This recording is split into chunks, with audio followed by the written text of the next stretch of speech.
গ্রামের লোকজন গেছিল, তুমি ছিলে না কেন? তুমি ওদের কথা শুনলে না কেন? কি বলতো ওরা? কোন জবাব আছে? জবাব দিতে পারে? আসলে এরা পঞ্চায়েত কি জিনিস জানে না। পঞ্চায়েত যারা তৈরি করেছিল তারাই বোঝে পঞ্চায়েত ব্যবস্থা কি, কেন পঞ্চায়েত, কাদের জন্য পঞ্চায়েত, পঞ্চায়েত দিয়ে কি হয়েছে। এ সমস্ত ইতিহাস তাদের মুছে গেছে, এ সমস্ত ইতিহাস ভুলে গেছে তারা। এখন শুধু টাকা আর টাকা, টাকা কিভাবে লুট করবে, টাকা কিভাবে আত্মসাৎ করবে, টাকা কিভাবে লোকের কাছ থেকে কাটবে, সেটা নিয়েই তারা পঞ্চায়েতে সবসময় আলোচনা করে। সেই জন্য পঞ্চায়েত এখন জনগণের পঞ্চায়েত নেই, পঞ্চায়েত হয়ে গেছে এখন লুটেরাদের পঞ্চায়েত, চোর গুন্ডা বদমাইশদের পঞ্চায়েত, এই বাড়ি চোরেদের পঞ্চায়েত, এখন মানুষ ঠকানোর পঞ্চায়েত হয়েছে। সেই পঞ্চায়েত তো আমরা চাই না, এই পঞ্চায়েতের পরিবর্তন চাই। এই পঞ্চায়েত পাল্টাতে হবে। সেই পঞ্চায়েত চাই যে পঞ্চায়েতে গরিব মানুষ কথা বলতে পারে, যে পঞ্চায়েতে মা বোনেরা যাবে, যে পঞ্চায়েতে খেটে খাওয়া নেংটি পড়া লোকেরা সারাদিন কাজ করার পর সন্ধ্যেবেলা যাবে, সন্ধ্যেবেলা পর্যন্ত পঞ্চায়েতের লোক বসে থাকবে, না হলে তার বাড়িতে যাবে, গিয়ে বলবে যে আমার এই সমস্যা হয়েছে, কালকে তুমি মিটিয়ে দিও। ওই একটা সমস্যা সমাধানের জন্য কাজ কামাই করে লাইন দিয়ে ভর্তি করে ওই গ্রামের পঞ্চায়েতে বসে থাকবে না কেউ। দুয়ারে পঞ্চায়েতের নাম করে লোক লাইন দিয়ে চলে যাচ্ছে কাজ কামাই করে। এই কাজ তো করতে হতো না আগে, হতো আগে? আগে হতো না। সন্ধ্যের বেলা লোক যেত, রাত্রেবেলা লোক যেত, ভোরবেলা লোক যেত, যখন প্রয়োজন হতো মানুষ তখন চলে যেত পঞ্চায়েত। পঞ্চায়েত ছিল তখন জনগণের পঞ্চায়েত, পঞ্চায়েত ছিল গরিবের পঞ্চায়েত। পঞ্চায়েতে কত কি আলোচনা হতো, গরিবরা সেই আলোচনায় অংশগ্রহণ করত। এই ছিল পঞ্চায়েত।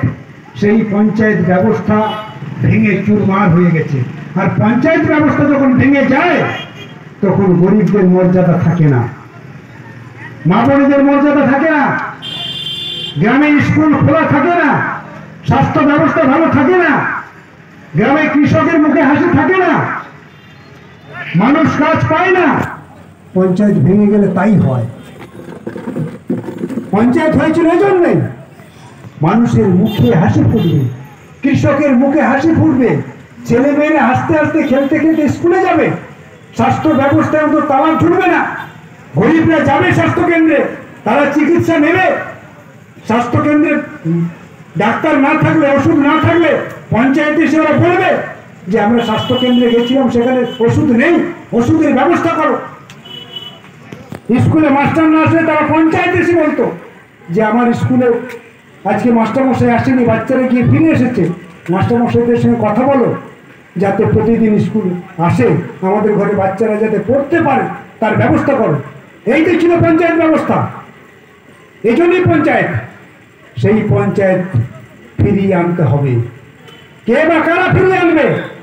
আপনাদেরকে দায়িত্ব নিতে হবে। গ্রামের গরিবদের সম্পদ, গ্রামের গরিবদের লড়াইয়ের মধ্য দিয়ে সেই সম্পদ উদ্ধার করতে হবে। লড়াই না করলে এই সম্পদ ফেরত পাবেন না, লড়াই না করলে চোরেদের তাড়াতে পারবেন না, লড়াই না করলে বাস্তুগুদের বাসা ভাঙতে পারবেন না। সেই জন্য গরিবদের জোট চাই, গরিবদের ঐক্য চাই, কৃষকদের ঐক্য চাই, ক্ষেত মজুরদের ঐক্য চাই, মা বোনেদের ঐক্য চাই। সেই ঐক্যবদ্ধ আন্দোলনের মধ্য দিয়ে আপনাদের অধিকার পুনঃপ্রতিষ্ঠিত হবে। আমরা সেই জন্যই লড়াই করছি, সেই জন্যই আমরা ঠিক করেছিলাম। কলকাতার মহানগরীতে আপনারা গেছেন, অনেক মানুষ, বিরাট বড় সমাবেশ হয়েছে, গরিবদের সমাবেশ, কৃষক ক্ষেত মজুরদের সমাবেশ, নেংটি পড়া মানুষের সমাবেশ। এই সমাবেশ দেখার পর মমতা ব্যানার্জি মাথা ঘুরে গেছে। এই সমাবেশ দেখার পর নরেন্দ্র মোদীর ঘুম চলে গেছে। ফলে নরেন্দ্র মোদী, মমতা ব্যানার্জি একই সঙ্গে অন্ধকার ঘরে একাধিকবার এখন বসতে হচ্ছে তাদের। যে পশ্চিমবঙ্গের উপর একটা ভরসা ছিল, মমতা ব্যানার্জি তুমি রাজত্ব করবে, আমরা আরএসএসকে দিয়ে গোটা রাজ্য জুড়ে আমাদের মতন করে আমরা সংগঠন গড়ে তুলবো, আমরা দুজন মিলিঝুলি করে চালাবো, আর কোনোদিন যাতে লাল ঝান্ডা আসতে না পারে তার পাকাপোক্ত ব্যবস্থা করতে হবে। কিন্তু ব্রিগেড দেখার পর নরেন্দ্র মোদী আর থাকতে পারলো না।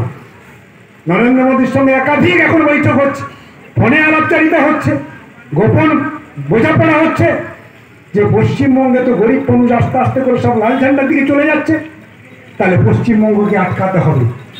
পশ্চিমবঙ্গকে আটকাতে না পারলে গোটা ভারতবর্ষে আমাদের অবস্থা খারাপ হয়ে যাবে। কারণ পশ্চিমবঙ্গের মানুষ রাজনীতি দেয় গোটা ভারতবর্ষে।